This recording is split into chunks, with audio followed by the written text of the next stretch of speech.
নমস্কার বন্ধুরা, আশা করি তোমরা সকলে খুব ভালো আছো আর আমিও ভালো আছি। আমার চ্যানেলে তোমাদের আরও একবার স্বাগত। আজ আমি তোমাদের সাথে রান্নার একটি ভ্লগ শেয়ার করতে চলেছি। আজ আমি বানাবো মাটন বিরিয়ানি। তো সেই রেসিপি আজ আমি তোমাদের সাথে শেয়ার করব। তো তার জন্য প্রথমে আমি মশলা রেডি করে নিচ্ছি। তার জন্য নিয়ে নিয়েছি টমেটো, পেঁয়াজ, আদা, রসুন, কাঁচা লঙ্কা। এগুলো আমি মিক্সিতে ভালো করে পেস্ট করে নেব। আর এখানে কড়াইতে তেল এবং বাটার গরম করে প্রায় 550 গ্রামের মতো পেঁয়াজ কুচিয়ে নিয়েছি, সেগুলো আমি ভেজে নেব। এখানে আমি মাংস এবং বেরেস্তা দুটো পেঁয়াজই একসঙ্গে দিয়ে দিয়েছি। তো এখানে আমি ভালো করে পেঁয়াজগুলোকে ভেজে নেব। এখানে পেঁয়াজ ভাজা প্রায় হয়ে এসেছে, পেঁয়াজ হালকা ব্রাউন হয়ে এসেছে। এই অবস্থায় আমি বেরেস্তার জন্য যে পেঁয়াজটা দরকার সেটা আমি তুলে নেব। আর তেলের মধ্যে আমি দিয়ে দেব সামান্য ঠান্ডা জল, নাহলে বাকি পেঁয়াজটা ওভার কুকড হয়ে যাবে, পুড়েও যেতে পারে। আর এখানে দেখো আমি চর্বিওয়ালা মাটন নিয়েছি, তো সেই মাটনটা পেঁয়াজের মধ্যে দিয়ে দিলাম, দিয়ে ভালো করে মিশিয়ে নিচ্ছি। মাটনের সাথে পেঁয়াজগুলো ভালো করে মেশাতে এদিকে যে আমি বেরেস্তার জন্য পেঁয়াজটা তুলে রেখেছিলাম সেটা ভালো করে ছড়িয়ে দিলাম, নাহলে ওভার কুকড হয়ে যাবে। আর এখানে মাংসের কালারটা দেখো চেঞ্জ হয়ে এসেছে। এই অবস্থায় আমি যে পেস্ট করে রেখেছিলাম মশলাটা সেটা দিয়ে দেব। সেটা দিয়ে ভালো করে মাংসের সঙ্গে মিশিয়ে আমি মাংসটিকে ঢাকা দিয়ে রেখে দেব প্রায় 15 মিনিটের জন্য। 15 মিনিট পর ফিরে এলাম, দেখতে পাচ্ছ কতটা জল শুকিয়ে গিয়েছে এবং মাংসটা অনেকটাই সেদ্ধ হয়ে এসেছে। এই অবস্থায় আমি দিয়ে দেবো কিছু গোটা গরম মশলা। এখানে আমি নিয়ে নিয়েছি স্টার অ্যানিস, বড় এলাচ, ছোট এলাচ, লবঙ্গ, দারচিনি এবং গোলমরিচ। এগুলো দিয়ে মাংসের সঙ্গে ভালো করে মিশিয়ে দেব। আর দিয়ে দেব 1 চামচ লঙ্কার গুঁড়ো, স্বাদ মতো লবণ এবং সামান্য হলুদ গুঁড়ো। এগুলো দিয়ে মাংসর সঙ্গে ভালো করে মিশিয়ে নেব। এরপর দিয়ে দিলাম দুটো তেজপাতা দিয়ে ভালো করে মাংসর সঙ্গে মিশিয়ে দিয়ে আমি কিছুক্ষণ ঢাকা দিয়ে রেখে দেব।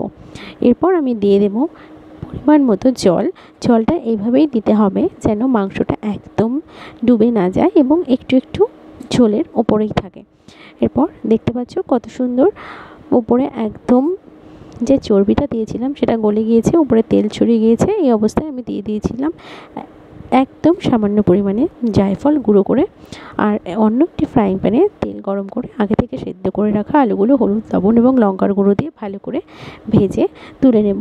আর এখানে আমি যে মাংস থেকে তেল বেরিয়েছে সেই তেল তুলে এখানে দিয়ে দেব। এতে করে আলুর টেস্টটাও বাড়বে এবং কালারটাও ভীষণ সুন্দর আসবে। তোমরাও যখন বাড়িতে বানাবে এভাবেই বানিয়ে দেখো, ভীষণ ভালো লাগবে খেতে। তো এখানে আমি দিয়ে দিলাম যে গ্রেভি থেকে তেলটা ছেড়ে দিয়েছে সেই তেলটা। এরপর আমি গ্রেভি থেকে মাটনগুলোকে আলাদা করে নেব এবং এখানে আমি মাটনগুলোকে আলাদা করে নিচ্ছি। মাটন আমার আলাদা করা হয়ে গেছে। এখন আমি এতে দিয়ে দেব 500 মিলিলিটারের মতন ফোটানো দুধ। আর দিয়ে দেব সানরাইজের বিরিয়ানি মশলা। তোমরা চাইলে যে কোনো ব্র্যান্ডের বিরিয়ানি মশলা ইউজ করতে পারো, আর বাড়িতে বানানো বিরিয়ানি মশলাও ইউজ করতে পারো। আর দিয়ে দেব সামান্য কেওড়ার জল। এগুলো দিয়ে আমি গ্রেভিটাকে রেডি করে নেব।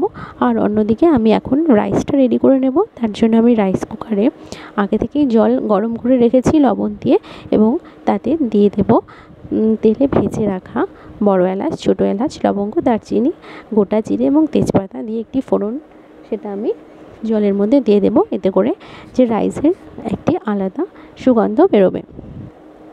তো এখানে আমি এগুলো জলের মধ্যে দিয়ে দিলাম। আর আগে থেকে ভিজিয়ে রাখা রাইসটাও আমি এর মধ্যে দিয়ে দিলাম।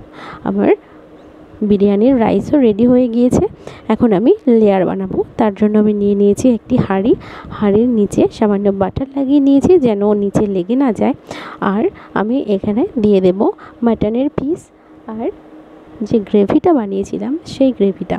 এরপর দিয়ে দেব যে রাইস, সেই রাইসটা এখানে আমি দিয়ে দেব, দিয়ে একটি লেয়ার বানাবো। এখানে আমি তোমাদের একটি লেয়ারই বানিয়ে দেখাচ্ছি, বাকি লেয়ারগুলো আমি ওভাবেই বানিয়েছিলাম। তো এখানে রাইস দেওয়ার পর আমি এখানে দিয়ে দেবো আবারও মাটন, আলু আর বেরেস্তা, ধনেপাতা কুচি, বাটার আর পাতিলেবুর রস। পাতিলেবুর রসটা আমি তোমাদের ভিডিওতে দেখাতে পারিনি, সে সময় ভিডিও করতে ভুলে গিয়েছিলাম, তো আমি দিয়েছিলাম। এভাবেই আমি সমস্ত লেয়ারগুলো বানিয়ে নেব এবং সবার উপরে আমি ডিম যে সিদ্ধ করে রেখেছিলাম সেটা দিয়ে দেব। এরপর হাঁড়ির চারপাশে আমি আটা মেখে লাগিয়ে দেব আর একটি ঢাকনা দিয়ে রেখে দেব। আর ওভেনে তাওয়া বসিয়ে প্রায় 20 মিনিট আমি হাঁড়িটিকে দমে রেখে দেব। 20 মিনিট পর তোমাদের দেখাবো। দেখতেই পাবে বিরিয়ানিটি কতটা ঝরঝরা হয়ে গিয়েছে। তো এখানে হয়ে গিয়েছে আমার দম দেওয়া। এই যে দেখো বিরিয়ানি আমি তুলেও নিয়েছি, কত সুন্দর ঝরঝরে হয়েছে।